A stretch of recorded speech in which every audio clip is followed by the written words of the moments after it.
Welcome back to Retreating Forward. I know it's been a very long time since we published another episode, but I've been caught up with school lately, the APs, all of the brag sheet and whatnot. But today I'll have in episode 4, we will be interviewing Ben Nguyen. He just graduated from ISHBIC a few weeks ago, and he's on his way to pursue engineering in Purdue University. What's special about Ben is he's actually an F4 racer. He just finished his race in the Middle East, and now he's on his way back to Southeast Asia to continue his racing career. Well, I hope you enjoy in today's episode. What's up, guys? Welcome to episode 4 of Retreating Forward, and today we have Ben Nguyen, an F4 Vietnamese driver, racer here with us. So why won't you introduce yourself to the audience? Hello everyone, my name is Nguyen Hoài Nam An, but I call myself Ben Nguyen.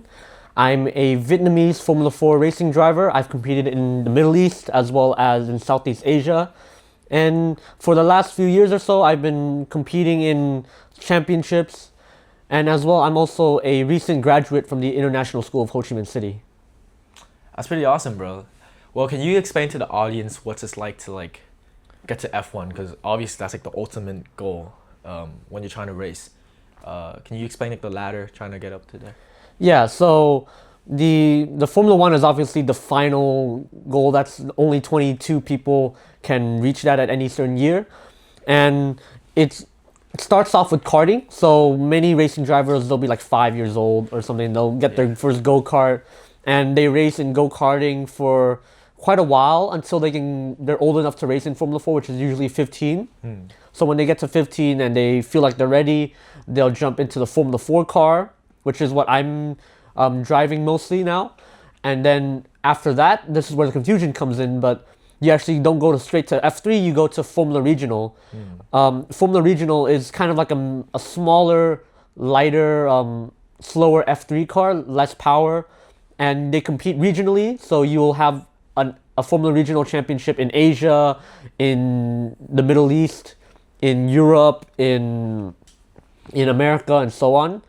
And this is where it starts to get really competitive. Yeah. And after that, once you feel like you're ready, you jump into FIA Formula 3, which is a championship that follows F1 around. So when F1 races, that's where F3 will race. And there's only 30 drivers that can be in F3 in a season. And so even just getting to F3 is extremely competitive. And then after that, you get into F2, which I think has 20-something drivers, and that's even more competitive. Yeah. And again, you follow F1 around, so they don't race separately from F1. It's what we call a support series. So before F1 will race, we'll have F2, F3. It's like an opening, for a band, Yeah. And then after that, that's where you get the call up to F1 if you're good enough. Yeah, that's crazy. I didn't know F3 there would only be 30 drivers, It's such a limited amount. But well, wait, can you explain a bit more what you do as an F4 driver? Because you said was it called F regional? Is more region based, but F4, do you travel around the world too, or is it just regional as well? F4 is also regional, so there's F4 Middle East, which I competed in earlier this year. Yeah. There's F4 Southeast Asia, F4 Europe, F4 British F4. There's so many different F4 series, it's hard to really keep track of them. Basically, any region of the world will have its own Formula 4 series or really close equivalent. Japan, Australia, they all have their own F4. And so when you compete in these, you kind of go traveling around the region. If it's just one country having the championship, then usually that country will have to have a couple different racetracks that you go to. Southeast Asia, I raced in a couple tracks around in Malaysia and Thailand. Dang, that's pretty cool, bro. I'll be honest, I'm a huge F1 fan. I love F1, but the idea of sitting behind the wheels of an F1 car, the immense power you get from just okay, I've gone karting before, but for fun with my friends and whatever. But I already felt a jolt in it. What does it actually feel like sitting behind an F1 car? I'm sorry, F4 car, and to actually race in it and going side by side with another racer who always wants to compete with you and yeah. It's a really strange feeling. when I did go-karting, it's very open, so you kind of feel like you're just sitting on the ground and Yeah. being flung around. But in an F4 car, you're so packed into the car, and it's so low and enclosed. It feels like you're in a little window of your own world. Yeah. In a way. I like to think of it being like a spaceship, and you're just kind of having to guide it around the track. It's a really strange feeling, and it's probably one of the best feelings in the world to be behind a race car. But yeah, it's like you're kind of just in your own little world once you put down your visor and you start racing. Yeah. Because you just view it behind this window, Really? and everything just happens around you, and you have to be so aware. But yeah, it's just like everything's coming so quickly at you. It's kind of like a video game in a way, but like way too vivid, you know? Yeah. Because everything's actually happening in front of you. And because I sim race a lot, which is racing on a simulator on the computer, and sometimes I have to, when I'm racing in real, I have to remind myself like, oh shit, I'm actually doing this. Yeah. I'm actually in the car right now. And yeah, it's a really incredible feeling. How's like the G-force like, you know? How's all of that? In Formula 4, it's actually not too much. It's only get to 2-3 Gs throughout a corner. But even at that point, it's still enough to kind of make your neck. After a while, if you go through enough corners, it starts to get a little bit tired. So you have to make sure you train a lot. Training neck, which is like a rubber band around your head, and you just pull it. Yeah. Or putting a weight and then using it to like lift up. Yeah. And so on. So it's quite tough training. Yeah. But I think I've got a pretty strong neck. My trainer, he remember him saying that like when he helps me train, he pulls the rubber band and he says it's more tiring for him than it's for me. Yeah. Oh man, I've seen this on Instagram. I forgot who it was. I think it was Yuki Tsunoda and Max Verstappen when they had like this 20-second challenge. Have you seen it? I don't think so. So it was like them. So there was a chair and then they put their head on the chair and they lift the whole body weight up. You just with like their neck on the chair, and they have to hold it for 20 seconds. I haven't tried it out, but it seems pretty dang hard. Yeah, I think that's what's called like a neck plank. Oh yeah. Where you do basically a plank with your neck, and the more flat you go, the harder it is. So I can kind of do like, for me, I have to do it a little bit higher up because obviously I'm not F1 level, but F1 guys, they can do it like basically like on the chair or very low, and once you get that low, it hurts a lot. That seems pretty crazy, bro. Like I feel like if I would have done it, like my head would snap in half, you know? Yeah, you gotta be careful with your neck. Oh man. Well, let's talk about like tracks, you know? Like what are some like known tracks that you've like raced before that you could recall? Actually, I've raced on a lot of Formula 1 tracks. Really? I've raced in Sepang, which is in Malaysia. So that Formula 1 used to race there. I think the last race was in 2017. Yeah, I think so too. I raced in Buriram in Thailand, which is actually a MotoGP circuit, which they still race at regularly. Yeah. And then in the Middle East, I raced on like exclusively the F1 tracks. So I raced in Abu Dhabi and Qatar. Really? And last year, I got the really special opportunity to race during the F1 weekend. So I was in F4 Trophy, which is like the UAE's end of the year championship. And it takes place, one of the weekends takes place during the Formula 1 weekend there. So I was in like a separate like pit lane from the F1 guys. But every once in a while, we would finish driving and then the F1 guys would just come zooming by. And I got to like watch F1 basically. I still had to buy the tickets for the actual race, but like during the practice session, you kind of just stand there and you can see the F1 drivers like fly by. And during the races, we have to move from the support pit lane, which is where like the F2 and F4 guys will be, and we have to move our cars from there all the way to the F1 pit lane. So during like right before the race, I was actually right in front of the I think Visa Cash App garage in my Formula 4 car, and it was a really really insane feeling. Dude, that's insane. I've never been in pit lane before. I've been to Singapore Grand Prix last year. Bro, it was surreal. Like I was sitting pretty close to the barriers. I forgot what the turn is, but like the one straight, and I was at the end of that straight. Dude, like I was at the braking zone.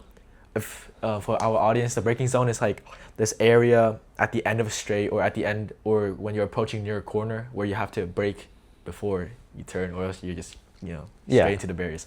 But I was at like this braking zone, and even though the driver's slowing down, decelerating, they still seem super quick, you know? And that's insane. Like to like obviously I don't have a driver's license yet. I'm still underage for a driver's license, but I still have like this kind of like fear behind me that like I can't drive too fast, you know? Like I have this like something that's kind of holding me back. How do you just like get rid of that conscious thought of like, okay, this is too fast, it's too fast. You just like fully press on that pedal. I think it's just you gotta experience. You gotta do it. You just gotta do it. Like you gotta. Your body will scream at you because we are not we have not been evolved to drive at 200 kilometers an hour. Yeah. But actually, once you get to that point, it's like you just have to be experiencing it. You gotta do it first, and once you realize, oh, I'm okay, then it gets a lot easier to do it the next 1,000 times you'll have to do it throughout your career. And so actually like approaching that top speed is like the easiest part. Really? Because in an F4 car, once you reach your top speed, you're just kind of just waiting to get to the corner. But then once you get to the corner, once you see it approaching, you realize, shit, I'm going really quick into the corner. It's like things are just flying by you and you have to wait. You can't like, if you get scared and you brake early, you lose like so much time. Yeah. So you have to wait like now, not now, brake. And so that feeling when you get to that the braking zone, like right before you brake, I like to describe as it feels like you're going into warp speed. You know, your car is not going any quicker at that point, but it feels your brain is kind of like this is the moment. And so I feel like my vision just kind of like zooms out as I brake, and then it kind of comes all the way back in. You know what I mean? That's insane. And so yeah, it's an incredible feeling when you brake for a corner. Yeah. Especially one where it's like at the end of a straight. So yeah, it's an incredible feeling. I mean, I really want to experience that one day, but probably I'm going to experience on like go-karting. Yeah. But dang, okay, that's pretty amazing. But like, how would you judge? Like, okay, would you have radios as an F4 driver? Yeah, we do. So right? my helmet has a little like dangly wire that I connect to the car, and I have earbuds that I connect to the helmet, and so that connects me to the team radio. Okay. What are the strategies like? Do you do pit stops as well? And how is it like to have like someone in your ear like constantly? Because obviously you're always gonna try to like go as fast as possible, focus on what's going ahead, and like how do you multitask with that? Like I feel like I can't with when I'm like going at that speed. In F4 and Formula Regional, you don't actually have any pit stops to do because the races are only like 25, 28 minutes. So your tires will last to the end, but the engineer is mostly there to tell you what's going on around the track, something you have to be aware of. If something's wrong with the car, they'll tell you, they'll obviously tell you something you can do to maybe fix it or what to do with the car. And if there's like a safety car or penalties or anything like that. So they're more of just like informational. And during practice, they're good for like to give feedback for the car and so on. But then when you get to F3, F2, F1, that's when you start worrying about the pit stops. Yeah. As for like the mental capacity, I think you just have to drive a lot. And then like at my level when I'm driving, I can like have a chat with someone and still go pretty quick. Because you practice so much, it just goes into your muscle memory. And so like even you don't have to consciously think about it, you can still drive pretty well. And if anything, that's kind of what you have to do. Like you, in longer races, because on the sim, I do like pretty long races as well, like endurance racing there as well. And when races are like hours long, you can't like constantly be like worrying about every braking zone. You have to let it go to your muscle memory and trust that you've practiced enough. Because if you get too conscious about like what you're doing, then it can also kind of mess you up in a way. You know what I mean? Like when I'm playing guitar, when I'm playing a song, right? And in the middle of the song, when I'm playing, I'm in the zone. Yeah. Where you're not like actually so focused about every note, but you kind of just know what to do. That's when you feel your best. But then the moment you snap out of it, you become conscious that you're playing the guitar. Then you can start making mistakes, right? So it's the same for driving. You have to have, you kind of have to have it in your muscle memory. Obviously, it doesn't mean just zone out, but you still gotta like be aware. But yeah, now I've realized now that I'm driving, I have a lot of space to think about other things, because even without strategy in Formula 4, you're constantly thinking, okay, how am I gonna pass this guy? Like what's his tire looking like? What's my tire feeling like? what are the conditions. So you have to be a sponge. You have to feel everything. And so I think it just comes from a lot of practice to putting the driving part into your muscle memory. Well, I like your analogy of like the guitar, because I actually just started teaching myself the guitar, Oh yeah? and like I actually noticed that too. Like whenever I'm playing, right, I do strumming and I do finger picking recently. I've learned Oh yeah? trying to learn finger style, but like when I play, I noticed it's so hard to play and sing at the same time when I first started playing. But once I kind of got a hang of it, once I like focus on just playing and picking out the strings that I wanted to, like singing starts getting so much easier. You know what I mean? I feel like that's Yeah. what happened when you're driving and speaking to your engineer over the radio at the same time. Well, obviously I've seen you got into Purdue University. Yeah, Congratulations. Purdue. Engineering at Purdue is insane. Motorsport engineering at Yes, that as well. that's like the perfect kind of like area you want to be in. Yeah. At your level, obviously. Well, what's the future looking like for you? Like, what do you think you're gonna do in the future with like Purdue and everything? So obviously I want to take my education seriously for my parents. I don't want to just like, oh, I only want to race. I don't want to do anything, right? Because actually at first I wanted to be an engineer. I didn't want to be a racing driver. Yeah. Mostly because I just didn't think it was possible. Yeah. So I was more focused on, all right, I'll be an engineer. At first I wanted to be an architect. I wanted to like design houses and stuff, but then I realized like, houses are boring. Yeah. Like cars are so much They more don't fun. move. They don't move. I think my mom told me that as a kid, I remember telling her, I don't want to be an architect because people have to travel to see my houses. I want to design cars so that everyone can see my designs across the world. Something stupid like that. But that's kind of like why I like engineering so much for vehicles and so on.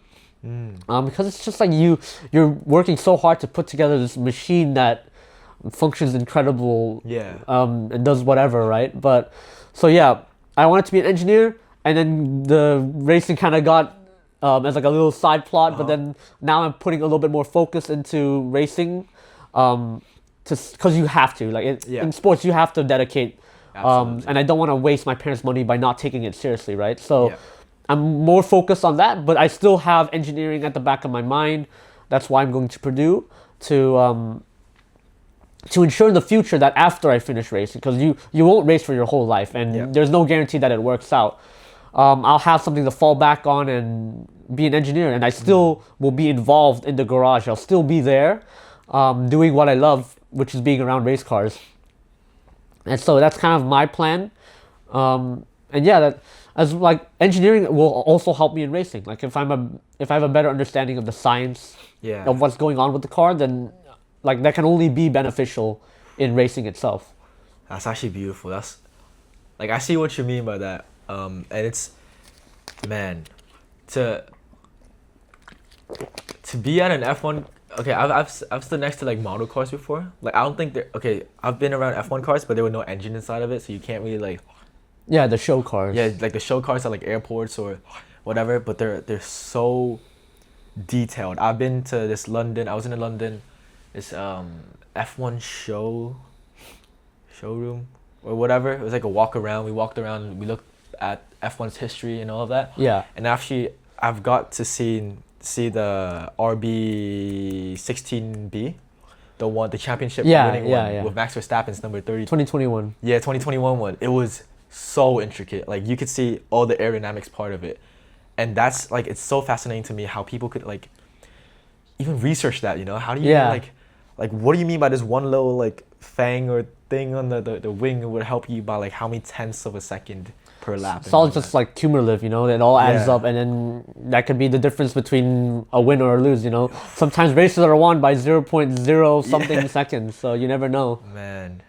Max and Kimi in Monaco. The qualifying I think was 0.048 seconds. I think it was. I remember there was once. The only difference between it was 0.001 seconds. Yeah. It was once, but like after that, Kimi got the lead. I think in Canada, 2024 or 5. I think it's 2024. Max and Russell had the exact same lap time for pole position. How do they separate that? So whoever gets it first, whoever gets the lap time first will be the one. That's crazy. And I think in 1997 in Spain, the most famous qualifying was all drivers in the top three had the exact same lap time. and there was like a championship deciding race as well. So No way. so it was like Jacques That's Villeneuve insane. in P1, Michael Schumacher second, and then his Villeneuve's Frentzen in third, and they all had the exact same lap time. And yeah, that's like if if you were just 0.001, that's like you can't even comprehend how small of like Yeah. a time that is. If you were just like barely quicker, like less than an eye blink basically, then you could have been on pole position. That's like the deciding factor. That's why they put so much focus in the engineering. If the driver can just get on throttle that much earlier, turn with just a little bit more speed, that could be like career changing in some situations. That's crazy, man. Wow. That's insane. I haven't heard of that qualifying before. Okay, well, let's we'll get back to part 2 of this episode with the more technical parts of the F1 car. Because he's very into engineering. I'm Yeah. not much of an engineering or physics guy, so he can explain what's going on with an F4 car, racing cars in general, and where his F4 car is at right now. So I'll see you after the break.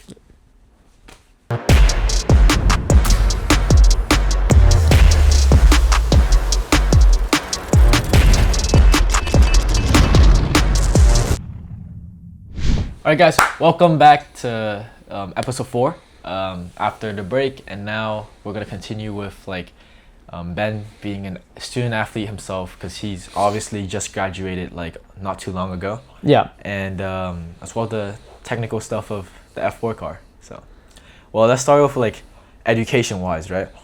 So you said you graduated from ISHMIC, or International School of Ho Chi Minh City. Tell me what's like to actually like be an F4 driver, and actually like going to school at the same time, because obviously it's not easy to balance the both of them. It's not too bad actually. I used to take IB, but then I stopped doing IB. I dropped to my school's high school, like normal high school diploma, mostly because I was applying to the US, which doesn't really require it. Yeah. And my attendance was gonna be really bad, so I didn't Yeah. want to because like IB you have to have a certain like 95% attendance, which I was not getting anywhere close. I was like 70 something. And yeah, I might have needed to like reschedule exams to not like clash with races or something. So I decided to drop out of the IB system. I still do kind of like, it's really similar. I get graded the same way, do the same sort of assignments and tests and so on. But yeah, being a student athlete while racing is, at the very least, it's not too difficult to balance, because with racing, at least you know exactly when you're gonna have to go here and there. You have to leave for a while, but it's Yeah. like you have plenty of time to prepare ahead of it. And even when I'm traveling, I'm still studying, I'm still doing work, I'm still submitting stuff. Yeah. Like I'll be studying one night and then going straight back to racing the other Yeah. day. But yeah, it's not too tricky. I think it's just about having the discipline to know what time you have to dedicate for exams, studying, homework, and what time you have to dedicate to working out, and the training for racing, and what little time you have to like sort of relax and have free time for yourself. And so I didn't do anything particularly for time management.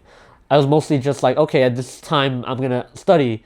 If I have an exam coming up, I'll spend this much time just to go over the materials, make sure I can answer the questions, and then after that I just spend the rest of the time racing or whatever. I think it helps that my free time is also just driving on the simulator, because I really love it. Yeah. So it's kind of like playing a game for me, but at the same time it's kind of productive. So like I end up not really spending too much time going out or like so on. So I do have a lot of time in the day to just do work and so on.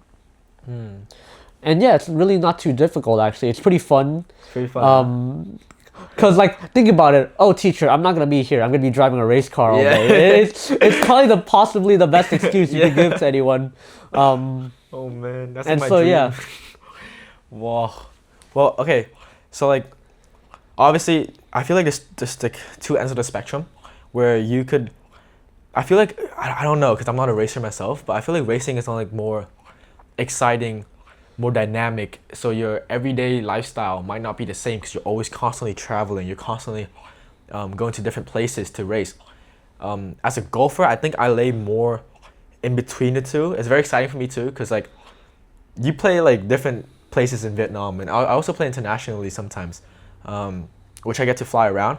But it's very repetitive sometimes. You just go home, I go training for like however many hours I have, and then go home. And you know what I mean? Like, it's quite repetitive. What would you say racing is like for you? Is it more like unexpected? Is it more like every day is a new, it's like a new kind of routine, or would you say it's more repetitive and you have to do the same thing every day again? I think it's more repetitive, but competing itself is always exciting because like you don't get to race that often. You know, you don't. Yeah. It's not like I'm traveling every other week. I'm not like a Formula One driver quite yet, but our races are once every month or so on. And so there's quite a lot of downtime, which always makes you like, I want to drive. You know, it's been a while since I last raced. My last race was in February. Oh, okay. I was supposed to race in like April and May and so on, but then those races kept getting canceled due to the Iran conflict causing issues. But yeah, it's been making me a little bit anxious. Like I really want to drive. I really want to race someone. But it's still kind of repetitive because every day it's just I'm hopping on the simulator. I'm gonna drive this. I'm gonna drive that. At the very least, when you're practicing on the simulator, you get to compete on different tracks with different people. Very often, other racing drivers who also want to race online and so on. So it's kind of like every other day after one, I can have my own races, and it'll also be extremely competitive. So it's pretty fun, but once again, it's pretty repetitive because you're seeing the same track, same cars, doing the same laps over and over and over and over again until like you can do it in your sleep, right? But training wise, it's all pretty straightforward. What you do, and it's not like you're constantly changing things up every other day. Yeah. Dang. to be a racer. I mean, I repeated myself a lot. I think you guys kind of get the idea that I really want to race someday. But okay, well, what about like, let's talk more like how when you, let's say like the Iran conflict wasn't a thing and you had to race a lot more, what's like the schedule like for like a season, like a full year for you, and how does that conflict with your time of school? You know what I mean? Like what time does school end, what time does school start, and what time does the season start, what time does the season end, and what's the frequency like for the races? So earlier this year, I did what's called a winter championship, which is basically like usually in the Middle East or in like Spain, they have championships specifically just for December, January, February. Middle East does it because like there's no way they can race in the summer, right? Because it's gonna burn up everyone. So they have to race when it's colder. And so these championships are always really competitive. You race, I think, most F4 championships, I think, are like 3 to 4 rounds. Rounds basically being a weekend where you travel to the track and race. And each round usually will have 3 races. Like two on like Sunday and 1 on Saturday. And so this gives the drivers more chances to race and get points and get experience without forcing them to travel constantly like a Formula One driver where they have 1 race per weekend but they have like 20 races throughout the year. And so for me, my season is I think supposed to be 5 rounds without the Iran conflict. For Southeast Asia, been 1 race in like 2 races in May, 1 race in July, or 2 races in July, and then a race in August and September. And that would have been around 15 races total. I think because 1 round has like 2 races, like special round, but yeah. So normally you would travel like a couple days before the races. Some rounds it's a bit special because they might have testing a little bit earlier. The first round of a season usually has extra testing just because everyone's not been racing for a while. They need a little bit more time. Teams need to get used to the drivers and so on. So you get a little bit of, like 2 extra days. So first round of the season, I usually travel a week before, just get myself sort of steady and ready. And then after that, the following rounds is usually just 2-3 days before the first practice session because you have to get there, do the paperwork, visit the team, walk the track so you know everything, and then the next day or something you'll do your practice. You'll do like the driver's briefing where everyone has to kind of go over the safety and so on. So I think a typical race weekend arrive maybe Wednesday. Then on Thursday and Friday, that's when practice, driver's briefing, all the important meetings go on. And then Saturday would be first qualifying, then the race, and then Sunday would be 2 more races, and that's it. And then on Monday, I'm usually home. Wow, that's a lot of like racing. Yeah. Pretty endurance, you know. Yeah, I mean, you gotta get used to the pain in a Yeah. way, because you're not gonna feel great after so much driving. Yeah. You're gonna feel sore. You're gonna be a little bit tired sometimes, but you just gotta power through it. You gotta really emphasize recovery, nutrition, and so on as well. How do you like recover yourself after like such a long weekend? And then like how do you? Because obviously I have a whoop. Yeah. And obviously it's not medical grade. It's more like for just to get like a sense of where I'm at. But it's actually pretty helpful for me leading up to like a golf tournament, for example. Yeah. But how would you kind of like, first of all, like take care of your health, your body, to lead yourself to perform your best in a weekend, and how would you recover from that to get ready for like school or like a different race next week or something? Unrelated, but I had a teammate who was sponsored by Whoop, so they had like the car like entirely black with the big Whoop logo. But yeah, to prepare for a weekend, right? You have to train on the simulator. You gotta know the track. Yeah. Before I ever go onto a track, I already know it. Like I could drive it first, because that's what you have to do, right? Yeah. First practice, you just have to go out and be within a second or two Yeah. of like the best time already. So you have to get the simulator training. You got a little bit of body conditioning. You can't go over like the days before you go to the track. You can't like do a bunch of heavy weightlifting and so on, because you might injure yourself, or your muscles will be sore. Yeah. So you gotta do more light workouts just to get yourself ready and pumped up. And then you have to make sure you emphasize sleep and healthy eating. Foods that are easily digestible, so not like red meats or something. Yeah. So because you don't want to get your stomach upset while you're driving. Yeah. And you gotta make sure you're always replenishing, just not just like the sodium, but also like carbohydrates. You gotta like a lot of bread, a lot of like drinks like isotonics and so on, just to make sure your body's constantly fueled up, constantly ready, because it's easy to get cramps. It is so easy to get cramps when you're driving, especially when in your hands, where you're constantly gripping the wheel and so on. And you're sweating so much in a race car, because you're putting on the fireproof underwear, and then which is like a really thick fabric, and then you put on the race suit, which is also fireproof, and then you have your helmet with the mask, and then the shoes. Your body is like covered up entirely, so hot. you are constantly sweating, and your body is like drenched.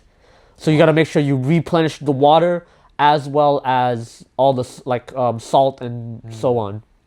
And after the race, you got to make sure you refuel again, get some protein in so your muscles can rebuild and so on, and just get a massager, just rest, let your body heal and get comfortable, stretch, make sure your body's not like cramped and so on. That's awesome. Yeah. All right, let's talk about like the mental side of competing, right? Because obviously a lot of people think that athletes, you move around so much, physical health is like the most important thing, but I'll be honest, I would argue that mental health is like as important or even more important in some sports. In golf, it's like one of the most important things. I would say it's more important than the physical side in golf, but you gotta feel good to think good, Yeah. But okay, well, what about racing? Like what is like the mental health like for you, like the mental side of things? I would argue mental is more important than the physical in racing, because it's not like the most physical. In my opinion, it's very physical. Formula One is extremely physical, right? Yeah. But it's not the most like physically deciding sport. Like being super strong will not make you infinitely better than someone who's not maybe as strong.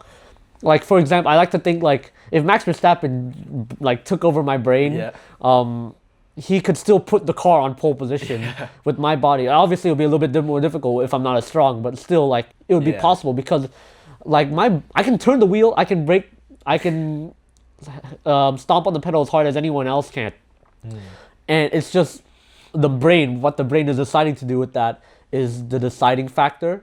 And so I'd say in racing, that mental aspect is even more important, because it's such a science-driven sport, technique-driven, and also you have to process so much while you're driving, and there's so much pressure on you as well when you're in a race, because there's no breaks in a race.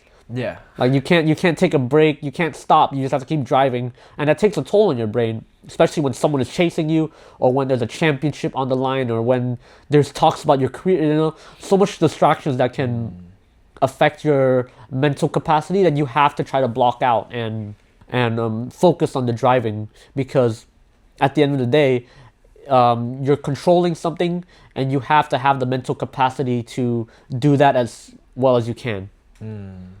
My favorite quote from an F1 race: "Keep your head down and keep driving." Have you heard of that before? Yeah. A lot of people have said that. I actually use a lot of that in my golf game as well, because racing is more, you're more against someone else. Like you're not just driving by yourself, but you're also racing against. You're competing with someone else. But for golf, it's like you cannot interfere with someone else's game. It's just you versus the course, and whoever is better at beating at playing that game. Yeah. It's not like in racing where you're like constantly like actively Defending and attacking someone else. So golf, what I would like to think of, I always use a quote: "Keep your head down and keep driving." So focus on my own game, do the best what I can do, and just let them do whatever they can. That's like my idea of that quote. Do you kind of like have your own quote, or your not like a quote, but like a phrase that you always constantly remind yourself when you're in that cockpit? It's a little bit tricky, but I think a really important quote is just to fall back on the basics. Like it's so easy to get swooped up in all the really high level, complicated stuff that a lot of drivers actually forget the more basic aspects. But really, what's important is that you fall back on just what you're doing, the fundamentals. Like, are you braking well? Are you driving? Are you like steering correctly? Yeah. Is your brake shape good? I think one of my engineers back in earlier F4 days would tell me, focus on the driving. The time will come naturally, right? Like it's so easy to like, oh, I want to go half a second quicker. I want to get this lap time. How I gotta push to get this lap time. And if you fall into that trap, you're instantly gonna make a mistake. Yeah. You're gonna overdrive. You're gonna push the car more than it's capable of, or more than you're capable of handling, and you're gonna make mistakes. You're gonna lose a lot of time, and you're gonna mess up the tires or something. So what my engineer would tell me is to focus on the driving, because it's not like magic. If you do the driving well, then it has to be faster. Obviously. If you think you're doing the driving well and you aren't faster, then either like something external is affecting you, or you're not driving as well as you think you are.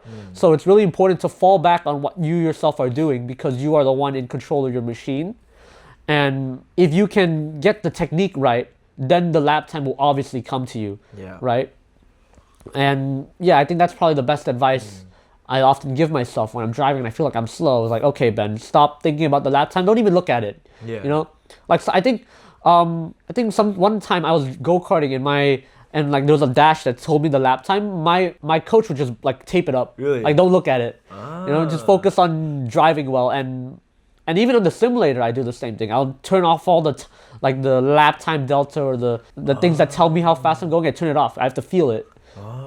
And sometimes when you stop thinking about it, you actually do just go way quicker, because you have nothing to think about other than driving well. And when you drive well, obviously you'll be quicker. That makes so much sense. And I think that applies to like a lot of things, Yeah. I think every sport is kind of like that. You can't focus so much on the result of something. You have to focus on how you get there instead. Yeah. The process is what gives you the result. Yeah, exactly. Oh, that's insane. Maybe I should like turn off my time on my F1. Yeah, sometimes it could help. Though, but for maybe for more inexperienced people, it could help to have to know if you're going quicker, what you're doing right. Because like me, I know what makes you go quicker. Like I know how to go quicker. Yeah. It's just I can get distracted, or the lap time will be a distraction. Okay. So once you kind of figure out, okay, this is what makes me go quicker and so on, then it helps a lot to practice without the timer, because now you just focus on doing it consistently rather than chasing a lap time and pushing yourself more than you're capable of. But because like sometimes when I'm playing golf, right, it's hard to see where your opponents are at, because my coach, he would always tell me that play in intervals of 3 holes. So obviously we have 18 holes. So we play 3, 3, 3, 3. So after 3 holes, I have a set. I'll set a goal for myself. Okay, I'll score this much points in 3 holes, and then once I'm done with that, I'll get rid of that 3 holes. I don't think about it anymore. So it kind of gets rid of that pressure. But like also at the same time, the downside of that is you don't know where you're at. Like you don't know where you're at in the leaderboard, whether you're chasing for the leader or whether you're like trying to get through a cut or something like that, which is quite hard for me. And I'm constantly asking myself, where am I at in the leaderboard? Where am I at? And all of that. How would you like? Does that ever get to you? Like when you're thinking, because like timing and the golf scores is quite similar. You could, like obviously you'll play better without thinking of the score or your time, but like how would you know if you're like up there or not, or if you're trying to chase for pole position and whatnot? It actually is pretty difficult because in like a simulator, it's really easy because you have a little green bar a bar that kind of shows you if you're going quicker or you're going slower. And I use that a lot in sim racing because like that's my indicator that I'm improving. But in real life, it's more difficult because the car doesn't have that. You just have a little timer that counts up throughout your lap. Obviously, your engineer will tell you in the sector if you're quicker or not. Sometimes it can be distracting, sometimes it can be helpful. But what I do is I keep a little mental track of like certain points on the racetrack where I'll look down at my timer and whatever the number shows, I'll know if I'm slower or quicker. It's not the most accurate, but it's like once you do it enough, you kind of get a feel for it. Like there's a tree here. Once I pass a tree, take a little look down, and on this lap, the number is like it's like 46.5. Last time it was 46.7. Okay, I'm two tenths of a second up roughly. And sometimes this is really helpful to kind of know you're on the right track. Because obviously you're not a computer. Yeah. So, and it's really easy to feel like you're going quicker and actually be wrong. So it actually is important to have a little bit of an anchor. So like what I said, if you want to turn off the timer and just drive laps consistency, that helps build the consistency. Sometimes they'll help you go quicker, but obviously sometimes you actually do need to know what you're doing is right or not. And it helps to have something to kind of keep track of your progress if you're going quicker or you're going slower and so on. That's insane. All right. What do you think of music? Like, it's kind of a broad question, but what do you think of, do you have like a playlist or like some music that you play when you walk to the track or get ready for a race or whatever? Not particularly. I just have a playlist that I play like every time I want to listen to music. And the genre, I listen to a lot of prog rock and like classic rock. And so it's just like, I usually prioritize the more upbeat, like energizing songs, obviously. But it doesn't really matter. I just listen to like the songs I like. Because at the end of the day, you're just trying to calm yourself down, cool your nerves, make you think of something else just so you aren't constantly worried. So yeah, I don't really have a particularly like playlist that I play at the track or something. Okay. Well, okay. Here's something I'm curious about, right? Because I feel like there's some sports you have a different sweet spot zone on your emotions. For golf, some golfers, they tend to like a bit more like umphed up, like, you know, like I'm hyped, I'm ready to play, I'm ready to like just kill the round today, you know what I mean? Yeah. But some players like me, I'm more passive, I'm more easygoing, and if I get too like down, too tired, then I won't play well, obviously. But if I get too hyped up and I get too like, if I'm listening to like Drake or like upbeat music or hip hop or rap, I won't play well either. I have to have in like that like specific sweet spot. Do you think for racing? Okay, so the first question is for racing. Do you think it's more on like the hyped side of things or the more calmer? And then for yourself, would you rather having it more passive, more calm, more easygoing, going smoothly, or do you want to like just get out there and play aggressive? I think it depends on the situation. If you're racing someone, you have to be aggressive, you have to be assertive. Yeah. You have to make sure they know you're not gonna move for them. In like a qualifying or something like that, I'll be a little bit more passive in a way, as in like, obviously you're constantly pushing yourself. In your brain, you have to be pumped to like just drive as quick as you can, constantly make improvements and be hyper aware. So you need that sort of energy to bring into qualifying, but you also need to know to reel yourself in and be smooth, be controlled. And I think in general racing, you have to keep yourself calm and not let the emotions get to you. Be a bit of a robot, you know, in a way. Like you have to, because you're expected to just keep doing the same thing as smoothly as possible, and you let anything distract you, then obviously that'll make you slower. But when you're racing, at the start of the race or something, we have to make sure you get position. You have to be hyped up. Yeah. You have to be ready to make like aggressive moves, but you have to keep like disciplined because it's very easy to get too excited and then go for like a dive bomb into turn one and instantly wipe yourself out of the race. So I think for the most part in racing, you want to lean more to the calmer, composed, and disciplined side rather than like hyped up. Oh, I'm gonna kill everyone out there, Okay. because you're dealing with 200 km/h machines. If you hit someone, that's you're it. Yeah. There's no You're second done. chances unless Yeah. they somehow fix the car or the car's not broken. But yeah, you gotta make sure you have the car under you, your emotions in control, because at the end of the day, the more important part is to finish the race. Yeah. Not take out the next two people in front of you, right? So I think it's important to have your emotions sort of reserved. Like the best racing drivers are like the most chill. Yeah. Kimi Räikkönen, Max Yeah. Verstappen, they're all very calm and collected for the most part, unless Max something Verstappen. happens. But when they're driving, they're pretty like they're ice cool Yeah. in qualifying and so on. And certain points they do get that aggression, which you do need. So I think for the most part you want to stay on the cool side, but it is a bit of a spectrum that you kind of have to go between and sort of decide which part you need for what certain scenario. That's awesome, bro. Well, okay, let's talk about what's it like to like fund the funding, all of that, the teams, your car, all of that, and then for the final topic, we can I'll ask you what else you would like to share, and then we can talk about that as well. All right. So let's talk about your team. All right. What's it like in F4? Because in F1, you just sign a contract. And Yeah. You sign which one to give you the most money, or whichever car you think is gonna win the next, or whatever's best for you. But what's it like in F4? In F4, you also want to pick a team that will support you well, because it's a spec series. So even like a poorer, like maybe not as well team will still have a chance. Like in the bigger championships, you can clearly tell which teams are a little bit better than the other Yeah. in the car. But at the end of the day, it doesn't make the biggest difference because you're here to learn. So you want to pick a team that will be most helpful for you. What kind of environment you want, a supportive, or like a basketball team, like we gotta make sure we do this and that. You gotta pick which one's most helpful for you, and obviously which one is also not too expensive. Because in F4, F3, F2, you're not getting paid. Yeah. You have to pay the team because it's their car, Yeah. and they aren't gonna make money like a Formula One team. You have to remember these.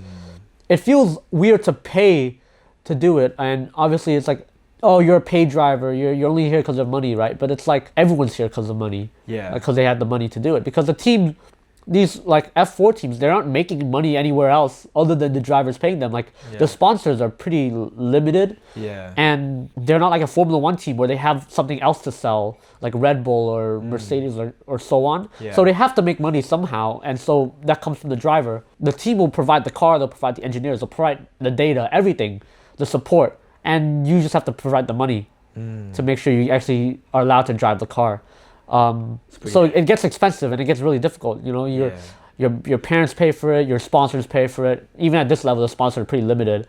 So you have to get the money from somewhere. And obviously, it kind of nags at me sometimes, like, oh, you're using your parents' money and Yeah. you're wasting money and so on. But it's like, if you have the opportunity, that's what I like to tell myself is, if anyone else had my opportunity, they had the money, they had the support from the parents, and they had the opportunity to drive a race car. Who wouldn't want to drive a race car, right? You can't blame me for wanting to drive. Yeah. But yeah, the money you use a lot of money to travel and so on and race, and you pay the team basically. It's quite expensive, and it's kind of like that all the way up until F1 where you start getting paid. Yeah. Or you have to get like really good sponsors and so on who will pay you. Yeah. And yeah, that's pretty much it for Or funding. academies, right? Yeah. Yeah, I've heard of that too. I didn't know, like, you have to pay cars up into F2.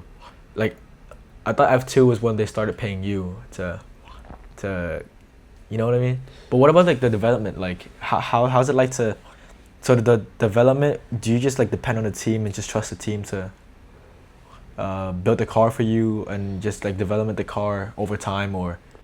Well, it's spec series, so that means one company makes all the cars and they sell it to the team. So Okay. in Formula 4, there's a company called Tatis, Okay. which is like an Italian car manufacturer that they produce the F4 cars, they produce the Formula Regional cars, and they sell it all to the team. So you get that, and you basically can't change much Okay. other than like the setup. It's Yeah. like changing the suspension and so on, but you can't actually alter Yeah. the car, or otherwise it's illegal. Yeah. It's to try to keep it fair. Obviously, some teams maintain their cars better. The engine is maintained better, so it gets a little bit more power. The setup, they have a little bit better of a setup, so it's a little bit easier to drive and so on. So you just have to trust the team to make the best decisions, and it's also up to you to be a good sensor. You know, my engineer says the most important sensor in a car is the driver, because you drive, you feel everything. You're the one who has to get the work done. Yeah. So your feedback is imperative for the team. You have to make sure you're honest, you're aware, and you kind of observe the car and feel it as closely as you can. Okay. So that when you tell the team what's going on, they have the information to actually make the right choices in how they set up the car. And so yeah, it's kind of, you have to cooperate. You know, it's not just relying entirely on the team to make sure, because they're not driving, they don't know what the car feels like. So you have to tell them what it feels like. And the sensors aren't gonna show the whole picture. So they have to corroborate the information from you, the computers, and what they know. And that's where the car setup comes from. But it's not like we're developing Yeah. the car constantly. In the past, it was kind of like, in like F3, way back when, a couple decades ago, it used to be a manufacturer thing where different teams will produce parts and they'll make the engines and so on. But it was like, they kind of stopped doing that to kind of cut down on the cost, make the barrier to entry a little bit less. How much that's helped, I'm not really sure, but yeah, that's basically it. Okay. Well, as we're nearing the end of the episode, would you like to share something else? Or if there's something that you would like to share to the audience, to me, or to anybody else of retreating forward? I think I have a bit of advice. Okay. My mom told me this years ago, and I feel like it's applied ever since. It's almost scary, but she basically said, be careful what you wish for. You never know when it comes true. And basically what it means is that you can wish for an opportunity, but you have to be prepared for it. You know, it might come and it might pass. For me, like, I always wanted to be an engineer, work on cars.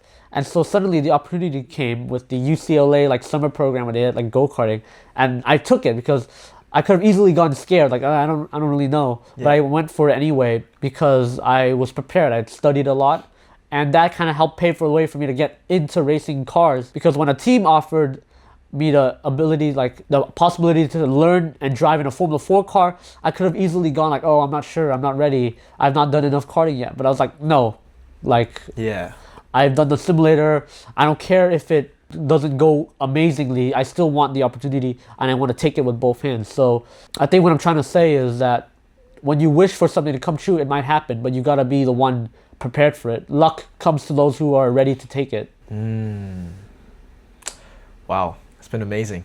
Do you have any recommendations, like books, Instagram pages, whatever it is that helps inspire you every day, that could help our audience as well, or just anything interesting? I think one Instagram page I really like looking at, this is not really inspiring, but most just really helpful. There's a guy named Galam Fitness. He basically does these sort of like health athlete informational reels, but he does it in like an ooga booga, like caveman type of way. So it's just really easy to understand. And so he tells you what you need to know really simply. And I feel like it's been really helpful for like me improving my fitness and nutritional health. And as for like inspiration for racing specifically, there's a channel named Suelio Almeida. He's a sim racer who became a real life racing driver after coaching a lot.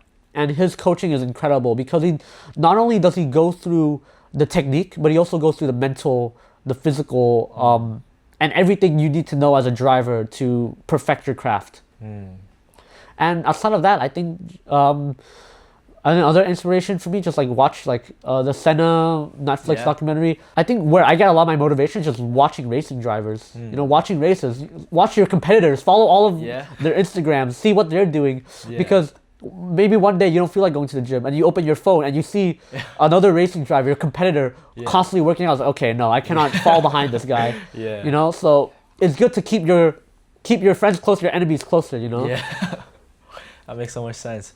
Well, it's been a pleasure. Yeah, it's been great. I had a lot of fun. Yeah, I had so much fun learning all the little details of F4 and how racing is like for everybody. Well, thank you. Well, that's it for... Thank you for having me on. Yep, no worries. That's it for episode 4 of Retreating Forward, and I hope you all enjoy it as much as I did. I've definitely learned a lot of what being an F4 driver is actually like. A little bit about me, I really love and I'm really into F1. And of course, not everybody has the opportunity to sit behind a car. That's even in F4, not everybody has the opportunity to sit behind a car with such power and such downforce. So being able to talk to Ben, someone who has experienced all of that and actually competing it, was absolutely phenomenal. So I hope you all enjoy as much as I did, and I'll see you in the next one. Thank you.